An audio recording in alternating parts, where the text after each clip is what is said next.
বেশি বৃষ্টি হলেই গড়ে পানি উঠে যায়। আমরা 2022 সালে অনেক ক্ষতিগ্রস্ত, এবারও আমরা ক্ষতিগ্রস্ত। পানি উন্নয়ন বোর্ডকে বলবো যে যাতে দ্রুততম সময়ের ভিতরে যাতে নদী খনন বা ড্রেজিং করা হয়।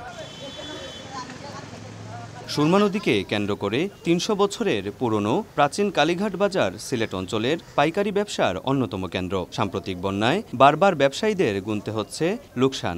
বন্যা রোধে নদী খননের দাবি জানান ব্যবসায়ীরা। বেশি বৃষ্টি হলেই গড়ে পানি উঠে যায়। অতি জরুরিভাবে ড্রেনেজ করা দরকার, নদী খনন করা দরকার। 2022 সালের ভয়াবহ বন্যার ক্ষত কাটিয়ে উঠতে না উঠতেই এবার 3 দফা বন্যায় কি অবস্থা হবে তা নিয়ে আতঙ্কে সবাই। উজানের ঢল ও অতিবৃষ্টিতে নগরের 1/3 এলাকা অচল হয়ে পড়ে। ইতোমধ্যে দ্বিতীয় দফা বন্যায় ব্যাপক ক্ষয়ক্ষতি হয়েছে ব্যবসায়ীদের। তৃতীয় দফায় এবার পানি বাড়লেও ভয়াবহ লোকসানে পড়বেন তারা।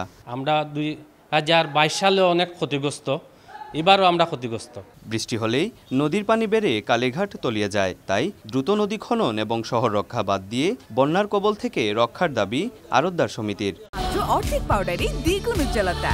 নতুন রিন অ্যাডভান্সড অর্ধেক পাউডারে দ্বিগুণ উজ্জ্বলতা। পানি উন্নয়ন বোর্ডকে বলবো যে যাতে দ্রুততম সময়ের ভিতরে যাতে নদী খনন বা ড্রেজিং করা হয়।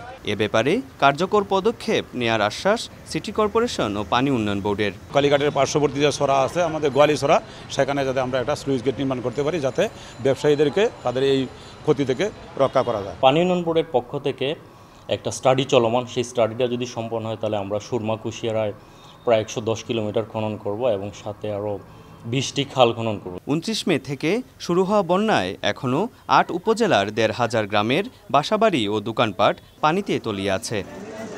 তৃতীয় ধাপের বন্যায় আবারও ভোগান্তিতে পড়েছে কালীঘাটের সকল ব্যবসায়ীরা। এমন সংকট নিরসনে দ্রুত পদক্ষেপই পারে কালীঘাটের বিপণন ব্যবস্থা সচল করতে। অপু বণিক, সময় সংবাদ, সিলেট।